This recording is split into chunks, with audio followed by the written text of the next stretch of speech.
ఇప్పుడు శ్రీవల్లి ఈ ఇంటి ఆడపిల్ల, నా కూతురు అవుతుంది. ఈ ఇంట్లో ఎందుకుంటున్నావని, నీ హక్కేంటని ప్రశ్నించే హక్కు ఇక్కడ ఎవరికీ ఉండదు.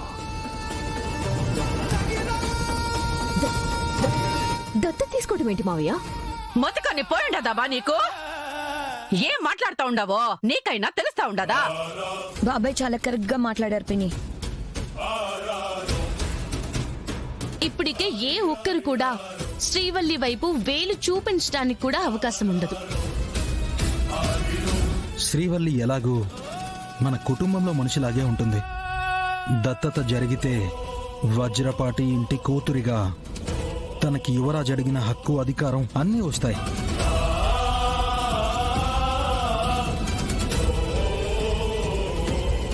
ఇప్పుడే పంతులు గారికి ఫోన్ చేసి రేపు దత్తత కార్యక్రమానికి ఏర్పాటు చేస్తున్నామని చెప్పేస్తాను బాబాయ్. సరే అమ్మా.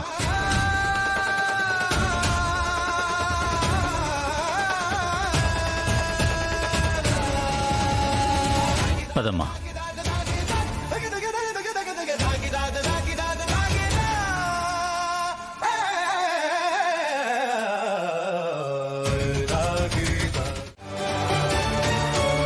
దాత్రి, రేపు పొద్దున్నే 10 గంటలకి పంతులు గారు దత్తత కార్యక్రమం పెట్టుకోవచ్చని చెప్పారంట. టైం చాలా తక్కువ ఉంది కాబట్టి సింపుల్ గా చేసేద్దామని అక్క నాన్న అంటున్నారు. కొన్ని రోజులయ్యాక ఇంట్లో పెద్ద పార్టీ ఇచ్చి దత్తత గురించి మీడియా వాళ్ళకి చెప్దామని అన్నారు. నాన్న శ్రీవల్లిని దత్తత తీసుకోవడం చాలా హ్యాపీగా ఉంది దాత్రి.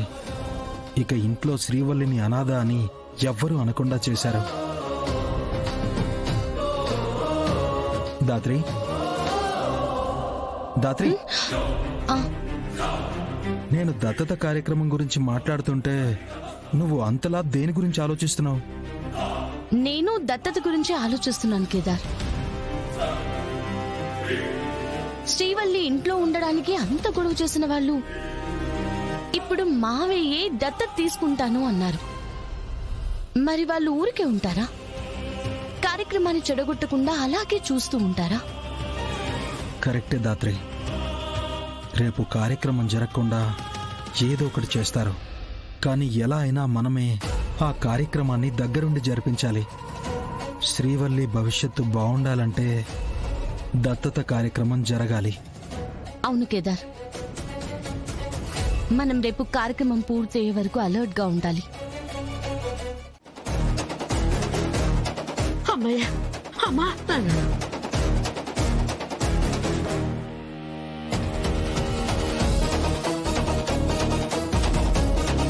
వదినా, మీకు కూడా సౌండ్స్ వినిపించాయి వదినా? అవును జగదాత్రి, ఎవరో అరిచినట్టు వినిపించింది. ఈ టైంలో ఎవరైంటారక్క? వాళ్ళ అనవసరంగా బయటకు వచ్చా.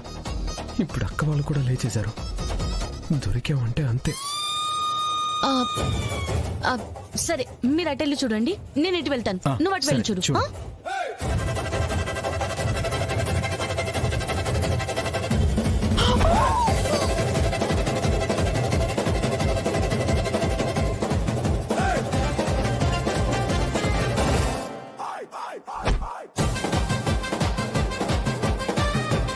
ఈ రూమ్ లో కూడా ఎవరు లేరే.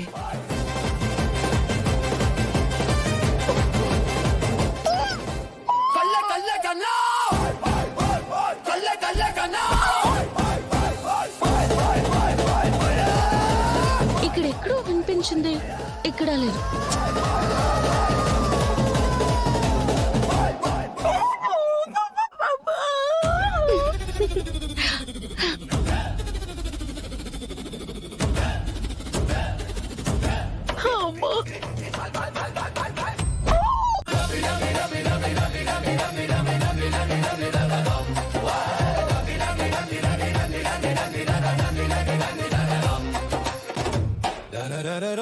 ఎవరు లేరే.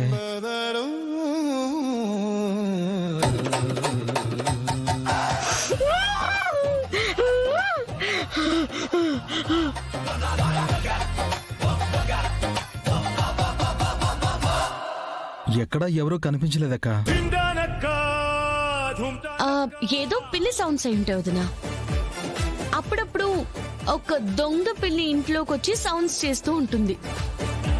పిల్లి తప్పించుకోకూడదని అక్కడక్కడ ట్రాప్స్ పెట్టాను లేక ఈసారి తప్పించుకోలేదు. పొద్దున్నే పూజ ఉంది కదా వదినా, పదండి వెళ్ళి పడుకుందాం. గుడ్ నైట్ వదినా. Good night. గుడ్ నైట్ అక్క. Good night Kedar.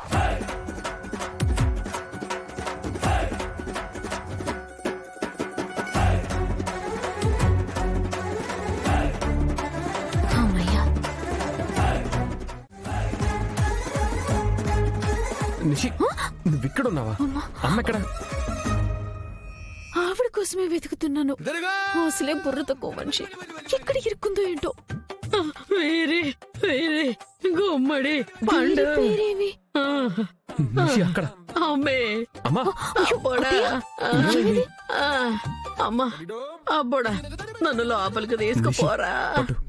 అమ్మా అమ్మా అమ్మా. పాపం దాత్రి, పిన్నిని చూస్తుంటే జాలేస్తోంది. మనం ఇప్పుడు వాళ్ళ మీద జాలి పడితే శ్రీవల్లి ప్రాణాలు తీసేదాకా ఊరుకోరు. మనిషి ప్రాణాలు తీయాలనుకుంటారా? బాగింది వీళ్ళకి. పిన్ని బాధ చూడ్డానికి కొంచెం కష్టంగానే ఉన్నా మొత్తానికి మంచి జరిగింది దాత్రి. ఇంకొకసారి శ్రీవల్లి జోలికి రావాలంటే వెన్నులో వణుకు పుడుతుంది. ఎవ్వరికైనా దెబ్బే గురువు కేదార్. నువ్వు వెళ్ళి బయటున్న రౌడీల సంగతి చూడు. నేను వెళ్ళి యువరాజ్కి ఫినిషింగ్ టచ్ ఇచ్చి మర్చిపోయిన పద్ధతి గుర్తు చేసొస్తాను. సరే దాత్రి. ఉమ్.